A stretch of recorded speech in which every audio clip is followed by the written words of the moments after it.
227, 2024, Our Daily Bread, Feed My Sheep, episode number 61.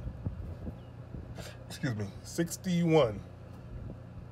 I had to break my fan back out. Woo, it's getting warm here in Florida. Not that it wasn't cold, especially coming from Midwest to here, but it was a little breezy for about a month and a half, 2 months. Folks had on warm clothes, but sun is back out. Called us the Sunshine State. We need to let the sun shine. Jesus Christ. Our Daily Bread, Feed My Sheep, episode number 61. Let's get the Bible. We exhort from the Bible, King James Version Bible. And we just open up. And where we open up is where we minister from. Still got my box, brand new in the box. Pray and hope everything with you is going well. And you're enjoying this journey. Ooh, Leviticus. Leviticus is always kind of tough. We're going to stay true to it. Opened up in Leviticus chapter 6, verse 1. And the Lord spake unto Moses, saying, if a soul sin and commit a trespass against the Lord. I'm going to stop right there, even though it's just a comma. A lot of people often wonder why the Bible speaks like it did if a soul sin and commit trespass against the Lord, because I want to take you back to Genesis when God created Adam, the first man on earth, and he said he breathed into him the nostrils and made him a living soul. A living soul. That's why it's very imperative that we understand that this mortal life will end, but our soul will live eternally somewhere. So once again, in Leviticus chapter 6, verses 1, and the Lord spake unto Moses, saying, if a soul sin and commit a trespass against the Lord, that's another thing, who we commit our trespasses against. So often, people are the recipients of our sin nature when we do stuff against people, because you can't murder the Lord. There's things you can't do to God, obviously. God is a spirit. But when we do stuff to people and sin against God, that's who we sin against. It says, and trespass against the Lord, and lie unto his neighbor in that which was delivered him to keep, or in fellowship, or in a thing taken away by violence, or have deceived his neighbor. 3, or have found that which was lost, and lieth concerning it, and swear falsely. In any way of these that a man doeth, sinneth therein.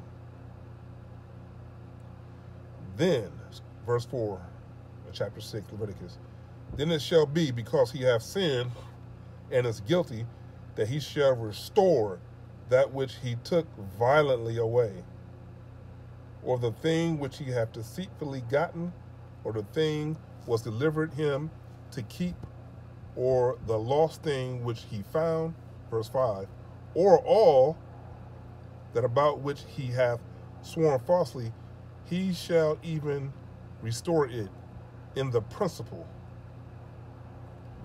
Restoration in the principle. So often, I've dealt with some situations, and I'm still waiting on restitution. So often in this life, as believers, for some reason, people think they can do wrong and just say, I'm sorry, and keep it pushing. No, buddy, you need to pay restitution. You need to fix it. That's why they force people to have insurance here, because, yeah, it's an accident. Unless you purposely try to hit somebody's car, it's called an accident. But, yeah, it was an accident, but you still need to be responsible for fixing that person's vehicle.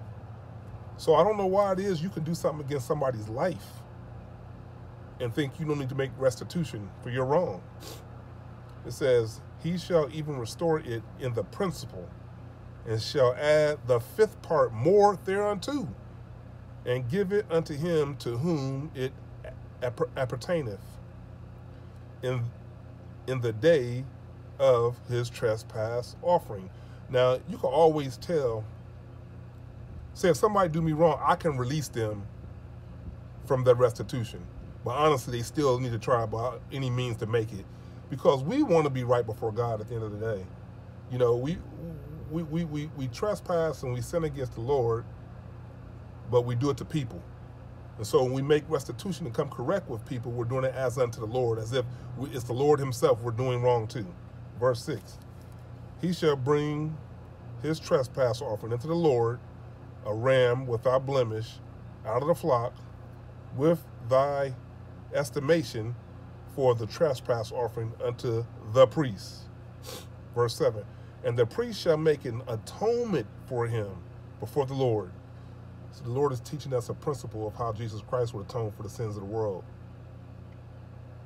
All throughout the deliverance of the children of Israel from Egypt, from the minute God sent Moses in to speak to them, he began to teach them how to be a holy nation, a peculiar people. And the priest shall make an atonement for him before the Lord, verse 7 in chapter 6 of Leviticus. And it shall be forgiven him for anything of all that he have done in trespassing therein. Verse 8, and the Lord spake unto Moses, saying, command Aaron and his sons, saying, this is the law of the burnt offering. It is the burnt offering because of the burning upon the altar all night unto the morning, and the fire of the altar shall be burning it. I love how God not only will tell you what something is, but why it is. That's why I don't believe in these Scooby-Doo prophets. The Lord told me to tell you Christmas tree. What's that mean? I don't know. You need to know. Where do these people come from? The Lord told me to tell you rainbow. Okay, what's that mean? I don't know. You need to figure it out. So he told you to tell me something, but I need to figure it. That's confusion. Too many people out here prophet lying and deceiving people with nonsense. I've had it happen to me. I'm a preacher. The Lord tell me to tell you, you would know. I'm like, okay. Verse 10 in chapter 6, Leviticus, and the priest shall put on his linen garment, and his linen breeches shall he put upon his flesh, and take up the ashes which the fire hath consumed with the burnt offering on the altar. And he shall put on, well, I lost my place. Verse 10 in chapter 6. And the priest shall put on his linen garment, linen breeches shall he put on upon his flesh, and take up the ashes which the fire hath consumed. They're getting instructions on how to be holy. Which the burnt offerings on the altar, and he shall put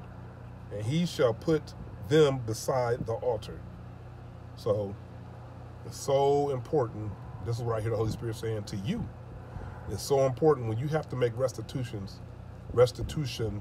to somebody for a wrong done or something, anything, that you follow the exact instructions on what to do. Don't do no more, don't do no less. Do what the Lord told you to do, the Holy Spirit, whatever. Follow the instructions. Verse 11, and he shall put off his garments and put on other garments, and carry forth the ashes without the camp into a clean place. Whew. Verse 12 in chapter 6, Leviticus. A few more minutes. And the fire upon the altar shall be burning in it, and it shall not be put out. And the priest shall burn wood upon it every morning, and lay the burnt offering in order upon it.